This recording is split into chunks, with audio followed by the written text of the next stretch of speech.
Assalamualaikum warahmatullahi wabarakatuh. Kami dari kelompok 3 akan menpresentasikan mengenai sistem informasi akuntansi. Sebelumnya, perkenalkan, nama saya Muhammad Aditya. Saya Aisyah Aurora Hairani. Saya Azhar Alia Binata. Saya Jessica Makaliska. Selanjutnya kita masuk ke peraturan, yaitu latar belakang objek. Konveksi Griya merupakan sebuah perusahaan manufaktur yang menjual berbagai jenis seragam dan daster yang memulai kegiatan operasionalnya pada tahun 2007, beralamat di Jalan Arumba, Sampai Kafling 24 Bulu, Kota Malang. Ibu Mawati selaku pemilik berada di posisi teratas dan memegang kendali penuh atas kebijakan dan keputusan penting perusahaan. Terdapat 7 orang karyawan yang masing-masing yaitu 1 karyawan bagian administrasi, 2 karyawan bagian pemotongan, 2 karyawan bagian penjahitan, dan 2 karyawan bagian penyetrikaan dan finishing. Selanjutnya kita masuk ke analisis sistem. Ada 2 flowchart, yaitu flowchart penjualan tunai dan flowchart pembelian bahan baku.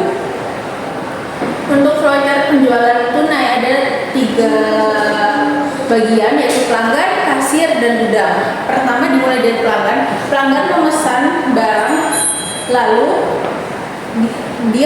pelanggan membayar tunai dan diterima oleh kasir. Kasir mengeluarkan nota penjualan, 2 dokumen nota penjualan 2 rangkap, lalu dicatat laporan penjualan secara manual dan membuat surat permintaan barang untuk dikirim ke gudang. Surat permintaan barang selesai, lalu dikasih ke gudang. Gudang menerima surat permintaan barang dan mengecek persediaan barang secara manual, lalu menyiapkan barang dan mengirimkan surat jalan serta barang pesanan pelanggan untuk dikirimkan ke kasir. Kasir menerima surat jalan dan barang, lalu mencocokkan dengan nota penjualan, serta nota penjualan akan diberikan kepada pelanggan.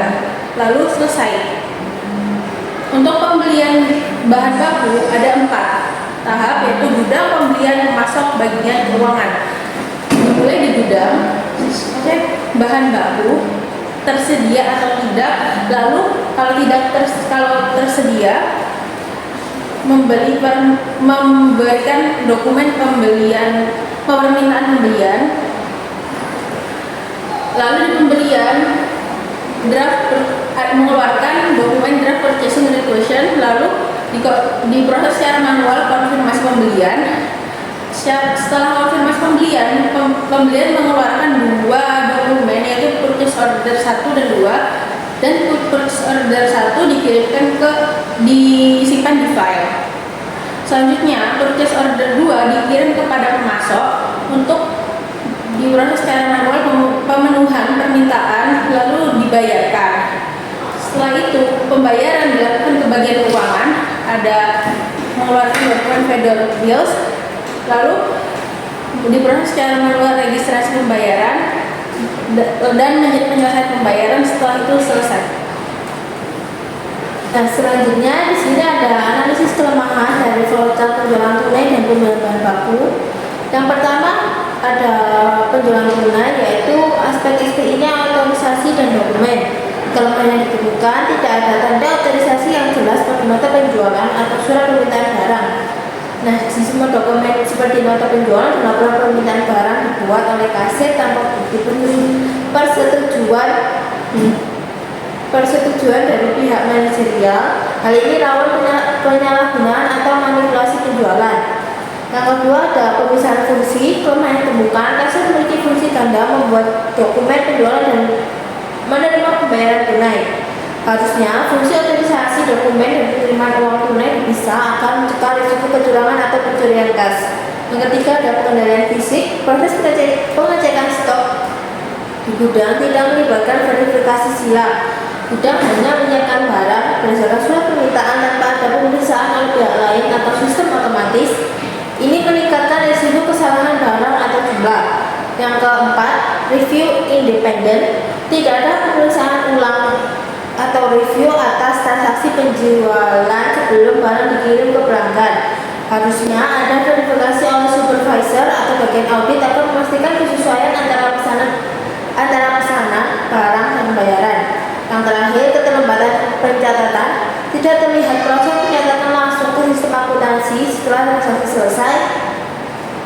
Hal ini menunda pencatatan transaksi ke jurnal penjualan yang bisa menyebabkan data keuangan tidak real time. Yang selanjutnya yaitu ada flowchart penjualan bahan baku, SPI-nya. Yang pertama, kelemahan yang ditemukan tidak terlihat siapa yang menyetujui draft purchasing requisition atau purchase order. Harusnya setiap pembelian disetujui oleh pejabat berwenang, misalnya kepala bagian atau manajer pembelian, sebelum diteruskan ke pemasok. Yang kedua, secara umum sudah baik gudang, pembelian, keuangan, dan pemasok itu besar, namun belum jelas siapa yang bertanggung jawab untuk penerimaan fisik barang. Jika gudang hanya melihat stok tanpa memastikan bahan dari sesuai PO, maka pengendalian masih lemah, perlu pihak penerima barang independen. Yang ketiga, tidak dijelaskan bagaimana proses penerimaan dan pengecekan barang dari pemasok. Tidak ada dokumen seperti receipt note atau tanda terima barang. Ini penting untuk memastikan jumlah dan kualitas barang sesuai PO. Angka 4, tidak ada tahap pemeriksaan ulang sebelum pembayaran dilakukan. Bagian keuangan langsung melakukan pembayaran tanpa tahapan verifikasi dan bukti penerimaan barang atau kesesuaian harga. Nah, yang terakhir, sama seperti penjualan, tidak ada proses pencatatan ke sistem akuntansi yang eksplisit. Potensi keterlambatan atau perbedaan waktu pencatatan antara penerimaan barang dan pembayaran vendor. Selanjutnya ada flowchart hasil dari diskusi kami. Yang pertama ada flowchart penjualan, dimulai dari pesanan pelanggan, kemudian kasir mencatat secara manual pesanan pelanggan dan menghasilkan dua nota pembelian. Kemudian barang diserahkan kepada pelanggan secara manual, selesai. Pada flowchart produksi dimulai dari pengecekan bahan baku, jika tidak ada melakukan pembelian bahan baku, jika ada proses produksi berlangsung, kemudian penyerahan barang jadi ke bagian penjualan dan selesai. Selanjutnya ada flowchart alur proses produksi hingga penjualan.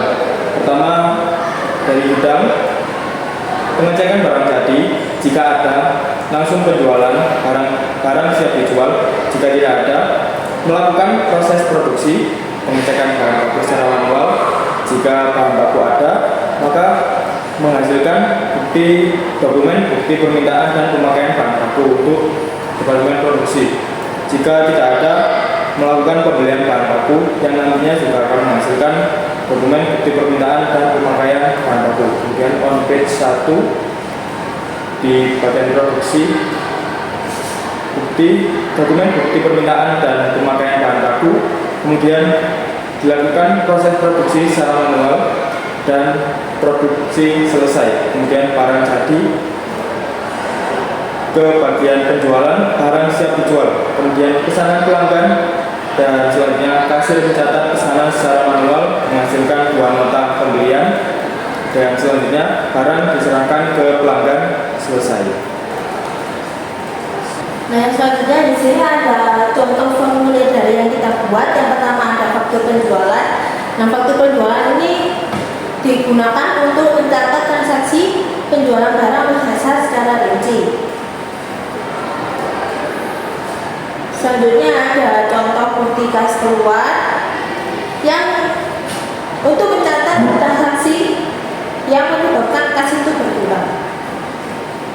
Nah, selanjutnya ada bukti memorial. Bukti memorial ini digunakan untuk mencatat transaksi non kas atau kas yang tidak memiliki bukti fisik. Contohnya, transaksi yang tidak mempunyai bukti fisik yaitu penyesuaian pada akhir periode atau koreksi kesalahan pencatatan. Nah, selanjutnya ada nota permintaan bahan baku. Nota permintaan bahan baku digunakan oleh bagian produksi untuk meminta bahan baku dari gudang. Nah, selanjutnya ada bukti kas masuk. Bukti kas masuk digunakan untuk mencatat setiap penerimaan uang oleh perusahaan. Contohnya, penerimaan kas dari penjual secara tunai atau pelunasan digital dari pelanggan. Yang terakhir ada manfaat desain baru dan analisis SPI. Yang pertama, aktivitas pengendaliannya. Pemisah tugas menunjukkan adanya pemisah antara fungsi pemesan atau pencatatan kasir dengan fungsi penyerahan barang. Ini adalah pengendalian yang baik untuk mengurangi resiko penyalahgunaan. Yang kedua ada otomatisasi dan pencatatan. Proses ini melibatkan nomor pembelian yang berfungsi sebagai bukti transaksi dan otorisasi. Yang terakhir ada keputusan pembelian bahan baku hanya terjadi jika persediaan tidak ada atau barang jadi, dan proses ini terhubung ke bukti permintaan pemakaian bahan baku. Yang selanjutnya ada penerimaan SPI yang efektif. Yang pertama ada keandalan laporan keuangan yang memiliki akurasi transaksi. SPI memastikan bahwa semua transaksi penjualan, produksi, dan persediaan dicatat secara akurat dan lengkap. Yang kedua, efisiensi dan efektivitas operasional. Diagram alir menetapkan tanggung jawab dan aliran informasi yang jelas antara fungsi penjualan, gudang, produksi untuk mempercepat siklus operasional. Yang terakhir ada keputusan terhadap kebijakan dan regulasi akuntabilitas. Adanya dokumen seperti nota bukti permintaan menciptakan akuntabilitas untuk setiap rangka transaksi, memastikan karyawan mematuhi kebijakan